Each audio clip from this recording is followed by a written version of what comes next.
NMR spectroscopy के 7वें ई lecture में आप सभी का स्वागत है।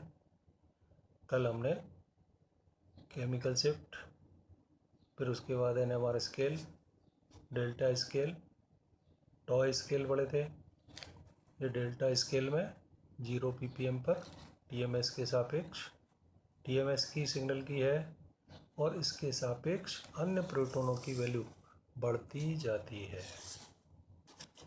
टॉ स्केल में उल्टा हो जाता है, इस टीएमएस की वैल्यू को 10 मानते हुए अन्य प्रोटॉनों की सिग्नल की मान घटते जाते हैं। अब यहाँ हमें खूब डेल्टा का ही ज़्यादा उपयोग होता है।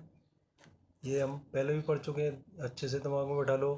हाईली शील्डेड सिग्नल, जहाँ भी शील्डिंग हुई वहाँ अप फील्ड, और अप फील्ड में वैल्यू डेल्टा की कैसी हो जाएगी, कम।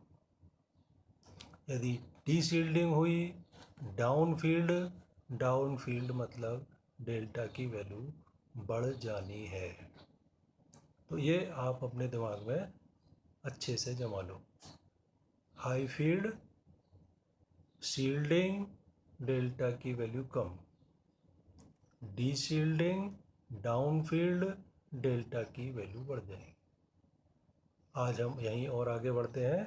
केमिकल शिफ्ट को प्रभावित करने वाले कारक, रासायनिक विस्थापन को प्रभावित करने वाले कारक, फैक्टर्स अफेक्टिंग केमिकल शिफ्ट। प्रोटॉनों के सिग्नल की केमिकल शिफ्ट निम्न कारकों पर निर्भर करती है। पहला कारण है प्रेरण प्रभाव, इंडक्टिव इफेक्ट। कुल मिला के शील्डिंग क्यों हो रही है कि प्रोटॉन के चारों तरफ यदि सिग्मा इलेक्ट्रॉन हैं तो वो सिग्मा इलेक्ट्रॉन, आपके सिग्मा बंध के इलेक्ट्रॉन प्रेरित चुंबकीय क्षेत्र से क्या कर देते हैं, शील्डिंग। तो यदि अब प्रोटॉन के चारों तरफ इलेक्ट्रॉन घनत्व में कमी हो जाए, कमी होगी आपके माइनस आई इफेक्ट से। तो माइनस आई प्रभाव वाले ऑक्सीजन, नाइट्रोजन, हेलोजन परमाणु यदि जुड़े हुए हैं प्रोटॉन के नज़दीक, तो वहाँ इलेक्ट्रॉन घनत्व प्रोटॉन पे कम हो जाएगा, यानी कि अब शील्डिंग नहीं होगी। क्या होगी, डी शील्डिंग। और डी शील्डिंग मतलब डाउन फील्ड मतलब डेल्टा की वैल्यू अधिक, वहाँ सिग्नल आएगा। प्रोटॉन पर सिग्मा बंध के इलेक्ट्रॉनों के चक्रण से उत्पन्न प्रेरित चुंबकीय क्षेत्र के कारण शील्डिंग हो जाने से केमिकल शिफ्ट का सिग्नल हाई फील्ड पर प्राप्त होता है। हाई फील्ड यानी कम डेल्टा पर। जब यह अधिक विद्युत ऋणी परमाणुओं जैसे ऑक्सीजन, नाइट्रोजन एक्स से जुड़ा हो तो प्रोटॉन पर शील्डिंग करने वाले इलेक्ट्रॉन दूर हो जाने से इनका क्या होगा, डी शील्डिंग, यानी सिग्नल लो फील्ड यानी अधिक डेल्टा पर शिफ्ट हो जाते हैं। जुड़े हुए परमाणु की विद्युत ऋणता जितनी ज़्यादा होगी, माइनस आई इफेक्ट उतना ही ज़्यादा होगा, यानी सिग्नल उतना ही अधिक लो फील्ड में होगा, यानी अधिक डेल्टा पे उसकी वैल्यू प्राप्त होगी। यदि विद्युत धनी या कम विद्युत ऋणी परमाणु प्रोटॉन से जुड़ा हो या प्लस आई प्रभाव वाले एल्किल समूह जुड़े हुए हों तो प्रोटॉन के चारों तरफ इलेक्ट्रॉन घनत्व बढ़ जाएगा, शील्डिंग हो जाएगी, सिग्नल हाई फील्ड यानी कम डेल्टा वैल्यू पर शिफ्ट हो जाएगा। अब इसी बात को हमने बहुत सारे उदाहरणों के रूप में समझने की कोशिश की है। जैसे पहला एग्जांपल, जो मेथिल हैलाइड हैं हमारे, उनमें क्या है, एफ से लेकर आई तक विद्युत ऋणता में कमी होगी यानी कि डी शील्डिंग में कमी होगी, तो सिग्नल हाई फील्ड में लगातार आ जाएगा, कम डेल्टा पे। ये CH3F में CH3 प्रोटॉन 4.26 ppm पे आते हैं, तो यहाँ F की तुलना में Cl की विद्युत ऋणता कम है, ये कम इलेक्ट्रॉनों को खींच पाएगा, यानी कि डी शील्डिंग कम होगी, तो ये 3.0 ppm पे सिग्नल है। CH3Br में और डेल्टा की वैल्यू कम हो गई, 2.82, CH3I में 2.16।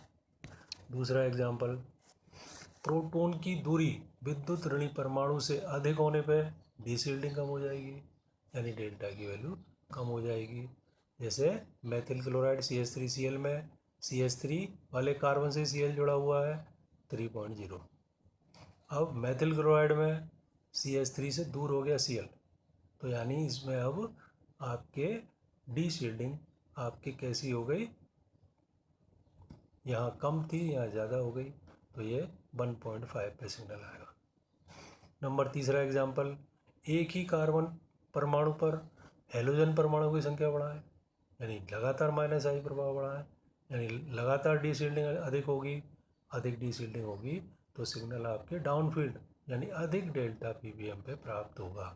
जैसे CH4 में 0.9 ppm पे आते हैं, इसमें एक हमने जोड़ा CH3Cl, तो यही सिग्नल डी शील्ड के द्वारा डाउन फील्ड में चला गया 3.0 ppm पे। डाई क्लोरो मैथेन में CH2Cl2 में 2 Cl, यानी और ज़्यादा डी शील्डिंग और डाउन फील्ड 5.25 ppm पे।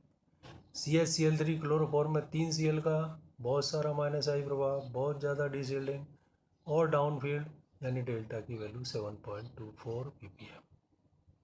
चौथा एग्जाम्पल है कि यदि अनसैचुरेशन बढ़े, असंतृप्तता बढ़े, तो प्रोटॉन की डी शील्डिंग बढ़ने से केमिकल शिफ्ट डाउन फील्ड की ओर आता है। इस सैचुरेटेड एल्केनो के प्रोटॉन से डाउन फील्ड में एल्कीनो का प्रोटॉन होगा, उससे भी ज़्यादा डाउन फील्ड में एरोमेटिक प्रोटॉन होगा।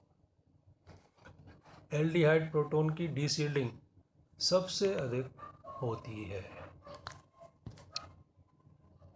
अब इसमें फैक्टर्स अफेक्टिंग में दूसरा फैक्टर है वान डर वाल्स परिरक्षण, वान डर वाल्स डी शील्डिंग।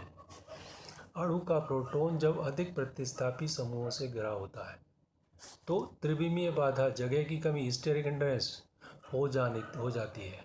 बड़े समूहों के इलेक्ट्रॉन का जो अब्र क्लाउड है उसके द्वारा प्रोटॉन को घेरने वाले सिग्मा तथा पाई इलेक्ट्रॉन अब्र के प्रतिकर्षण से प्रोटॉन की डी शील्डिंग हो जाती है और डाउन फील्ड में केमिकल शिफ्ट हो जाता है।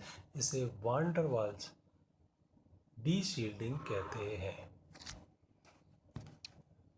अब ये सबसे इम्पोर्टेंट है, चुंबकीय विषमदैशिकता प्रभाव या द्विक प्रभाव, और इससे हमें शील्डिंग डी शील्डिंग को भी समझने में ज़्यादा महत्व मिलेगा। ये थोड़े कठिन टॉपिक्स हैं तो इसलिए स्लो रूप से हम पढ़ रहे हैं, ये हम लेक्चर 8 में पढ़ेंगे। धन्यवाद।